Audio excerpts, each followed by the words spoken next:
Livro para a defesa do espiritualismo. A propósito da introdução à metapsíquica humana, de Ernesto Bozano. Capítulo 13. Ainda um exemplo inexplicável por meio da metagnomia, ou seja, conhecimento de fenômenos não perceptíveis pelos sentidos normais.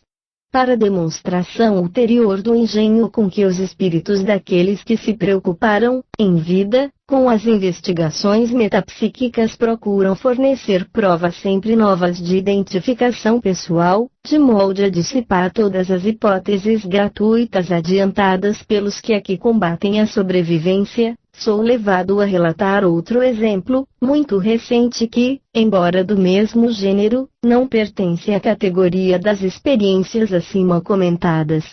Valho-me, para isso, de um dos casos narrados em um livro de legítima fama na Inglaterra e que deveria ser encontrado na biblioteca de todo aquele que se interessa pelas investigações metapsíquicas.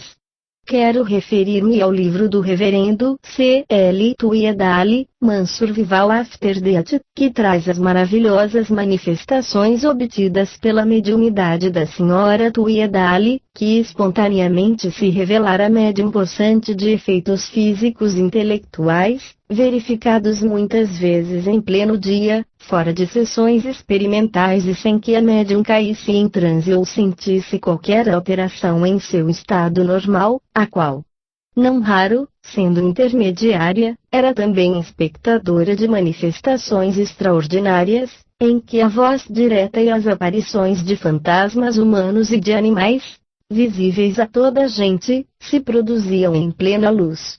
A propósito do caso que nos vai por um instante prender a atenção, o reverendo Tuyadali escreve: no dia 24 de junho de 1913, perdi minha mãe, Mary Tuyadali. Na manhã de 27, a chegada dos encarregados da soldagem do caixão de zinco, que devia ser colocado dentro do outro de carvalho, fechei-me no meu escritório, cuja porta tranquei com 2 voltas da chave, a fim de preparar uma experiência que deveria constituir prova crucial de identificação pessoal do espírito de minha mãe, se ele viesse a se manifestar. As vidraças estavam abaixadas e eu completamente só no meu escritório. Volvendo os olhos em derredor, vi uma grande bolota seca de carvalho, desprendida já da cúpula, e que há mais de 1 ano estava sobre a minha escrivaninha. Tomei-a na mão esquerda que, fechada, enfiei no bolso, a fim de que ninguém pudesse perceber o que ela continha. Voltei ao quarto em que estava o corpo de minha mãe e pedi aos operários que se retirassem por um momento. Fechei a porta do quarto, corri o reposteiro, deixei fechadas, como estavam, as janelas, ficando assim inteiramente isolado com a morta. Retirei as flores que lhe cercavam o rosto, introduzi a minha mão sempre fechada por sob a cabeça do cadáver e aí deixei ficar a bolota, recompondo as flores que havia enredado. Chamei então os operários, que soldaram o esquife de zinco, introduzindo dentro de outro de carvalho que, a seguir, foi também fechado. Durante todo esse trabalho não me ausentei um só instante do quarto para que não tocassem nas flores, nem de qualquer modo mexessem no corpo. Ninguém podia, pois, saber nem mesmo suspeitar do que havia eu feito, sendo óbvio dizer a reserva absoluta que guardei sobre o fato. Sábado, 12 de julho de 1913, hoje, minha mulher estava diante do espelho no quarto em que minha mãe havia morrido, quando viu neste se refletir um objeto estranho colocado sobre a cama que foi de minha mãe. O objeto visto por esta forma pareceu-lhe um pedaço de pano de cor, mas, quando se voltou, viu, com surpresa, tratar-se como que de um ovo alongado, de cor pardacenta, contrastando com a alvura da coberta da cama. Levou a mão para apanhá-lo, mas este subtraiu-se ao contato, escorregando rapidamente para o bordo da cama e desapareceu. Minha mulher veio imediatamente contar-me o sucedido. É flagrante a semelhança entre uma bolota de carvalho e um ovo de cor pardacenta. Tomei por escrito detalhada nota do fato e cuidei cada vez mais de a ninguém revelar o meu segredo. 2 de maio de 1914. Estava no meu jardim, quando vejo vir a mim minha mulher, num estado de viva emoção. Disse-me ter visto o fantasma de minha mãe, que subia lentamente a escada interior da casa. Estava vestida de preto e com dificuldade galgava os degraus, apoiando-se pesadamente, ora sobre um pé, ora sobre o outro, balançando o corpo, como habitualmente fazem os velhos enfraquecidos e como, de fato, fazia minha mãe, nos últimos tempos de vida. Entrei imediatamente acompanhado de minha mulher e nos assentamos à mesa medianímica, esperando qualquer mensagem. As pancadas começaram logo no interior da madeira e a conversa foi entabulada pelo alfabeto. És minha mãe? Sim.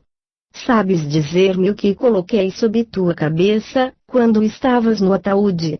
Sim.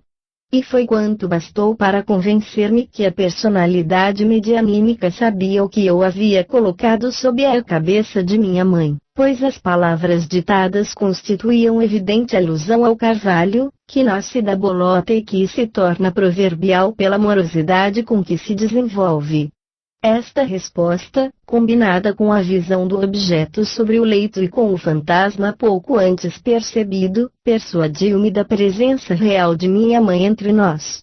Pus os meus filhos e a criada Lili ao corrente destes últimos fatos, para que a pusessem suas assinaturas na narração por mim já redigida. 19 de junho de 1914. Às 2h30 da tarde assentamo-nos, à mesa medianímica, minha mulher, a criada Lili e eu. O nome de Thomas Tuiedale foi soletrado. Como já tive ensejo de dizer, o seu fantasma havia também sido já visto em casa. Pedi-lhe certos esclarecimentos sobre fatos de minha infância, que, além de mim, ninguém podia conhecer, forneceu-nos com perfeita exatidão. Perguntei-lhe, então, 188. Meu pai, sabes, porventura, dizer-me o que coloquei dentro do esquife de minha mãe, sob a sua cabeça? Sim. E como resposta obteve-se a expressão moitas, expressão muito significativa, pois, como ninguém ignora, as bolotas germinam em moitas. Segunda-feira, 6 de julho de 1914. Pelas 10h45, sentamo-nos à mesa mediúnica. As manifestações começaram incontinenti, sendo o nome de minha mãe soletrado. Estás presente, minha mãe? Sim. Peço-te, então, de novo, me digas o que depositei sob a tua cabeça, no ataúde. Sim. Estou esperando. Com grande surpresa minha e não menor contentamento, obtive a palavra quercus. Quercus, em latim, quer dizer carvalho. Estava claro que meu pai e minha mãe conheciam o meu segredo, mas que caprichavam em transmitir-me o esclarecimento pedido por modos diversos e inesperados, a fim de afastar qualquer dúvida relativa a uma possível interpretação telepática de suas comunicações. Vemos, com efeito, que qualquer uma das três respostas dadas eram absolutamente diferentes daquilo que eu pensava. Sempre que lhes foi formulada a pergunta, eu pensava em bolota, única palavra que sempre esperei receber em resposta.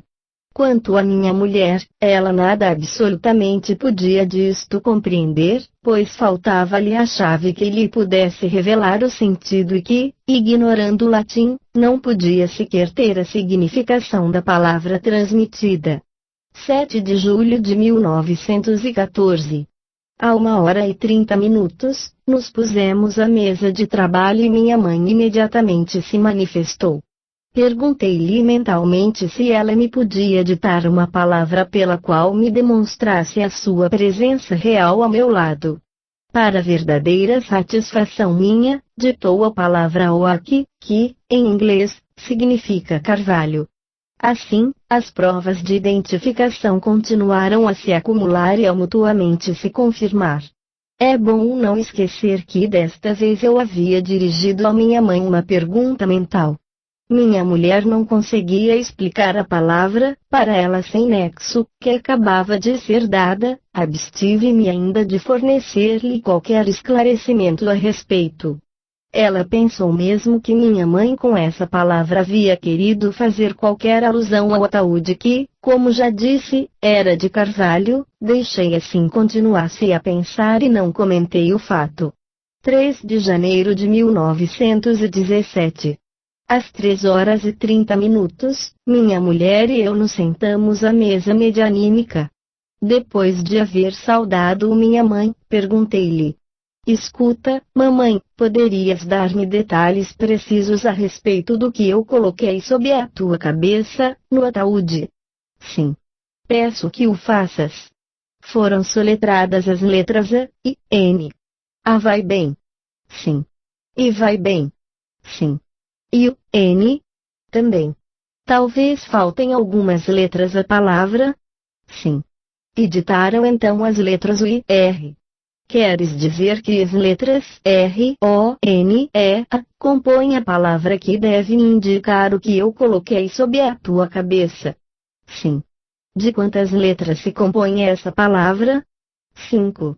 Quando, há pouco, ditaste as letras A e N, era bem o A que devia ocupar o primeiro lugar na palavra? Sim. O N deve ocupar a outra extremidade? Sim. Onde devo colocar o I? Segundo. E o R? Quarto. E para onde vai? Terceiro. Trata-se, então, de A, E, O, R, N? Sim. Mas estás bem certa do I? Sim. Devo fazer notar, de passagem embora, a semelhança entre o C e o I, nas letras de mão tanto como nas impressas, quando em caracteres minúsculos C, E. Observarei agora que, como era a única vez que transmitia a palavra exata acorne, que em inglês quer dizer bolota, na qual eu pensava, a ordem das letras foi intencionalmente mudada e substituindo C por um I com o fim de demonstrar a presença de uma vontade estranha e independente, que tinha a intenção de provar que podia opor-se à minha, ditando o que melhor lhe parecesse. Se analisarmos todas as respostas obtidas, seremos forçados a reconhecer que elas indicam de modo admirável a presença de uma entidade espiritual propriamente dita, que me queria mostrar uma vez ainda que a telepatia de forma alguma entrava na transmissão dessas mensagens. Em cada uma das ocasiões por mim expostas, eu não podia, como é evidente, deixar de estar pensando em bolota, acorne. Se tratasse, portanto, de telepatia, esta palavra deveria ter sido obtida desde logo e sempre repetida. No entanto, em todas as respostas claramente se nota o esforço da personalidade comunicante para transmitir a informação pedida de modo sempre diferente daquilo que eu tinha em mente. Isto é patente sobretudo nas primeiras comunicações, em que foram dadas as respostas. Cresço lentamente, moita e quercus, palavras completamente fora do meu pensamento e que grandemente me surpreenderam. Páginas 162 a 167. O reverendo Tuiedale faz ressaltar o valor teórico das respostas transmitidas pela personalidade espiritual comunicante, que procura excluir, e o consegue de modo definitivo, a hipótese da telepatia entre vivos, no caso em apreço. Completarei estes comentários chamando por minha vez atenção para o grande valor, no mesmo sentido, do primeiro incidente alucinatório verídico ocorrido com a senhora Tuiedale, quando se achava diante do espelho, no quarto em que, 18 dias antes, falecera sua sogra. Porque o valor teórico dessa visão consiste, em primeiro lugar, na circunstância de ser ela sob qualquer aspecto inexplicável pela telepatia. Ao passo que mostra claramente o intuito da personalidade comunicante de promover os meios que de êxito pudessem coroar a experiência imaginada pelo reverendo Tuiedale, e, se tal iniciativa parte dessa entidade, a interpretação espírita dos fatos se torna indiscutível. Pense-se, além disso, que, provocando na médium a visão de um objeto análogo mas não idêntico àquele que devia servir de base à experiência. A personalidade comunicante não demonstrou apenas conhecer o fato, senão que ensaiava método engenhoso, de iniciativa própria, para varrer do espírito do experimentador toda e qualquer dúvida sobre a eterna objeção da telepatia entre vivos, quando em comunicação com os mortos. A personalidade comunicante, pois, conhecendo bem, de quando a que vivia, o abuso exagerado que se faz dessa hipótese, tentou depois da morte um sistema de provas, por analogia, destinado a neutralizar os efeitos daquele abuso. Esses novos sistemas de provas imaginados pelas personalidades espirituais comunicantes, já de si tão eloquentes, não podem, repito, deixar de conduzir-nos rapidamente ao fim desejado, eliminando as divergências e trazendo, no meio metapsíquico, a conciliação de todas as hipóteses legítimas, que agora, muito ao contrário, manejadas às tontas em campos opostos, de entrechocam, perturbando a marcha e retardando o triunfo da verdade. Quando as hipóteses admitidas pelos dois partidos antagônicos são igualmente legítimas, igualmente verdadeiras e perfeitamente conciliáveis. Apenas para que de fato se completem e se expliquem mutuamente, nisto se faz a aceitação inicial da existência e da sobrevivência da alma.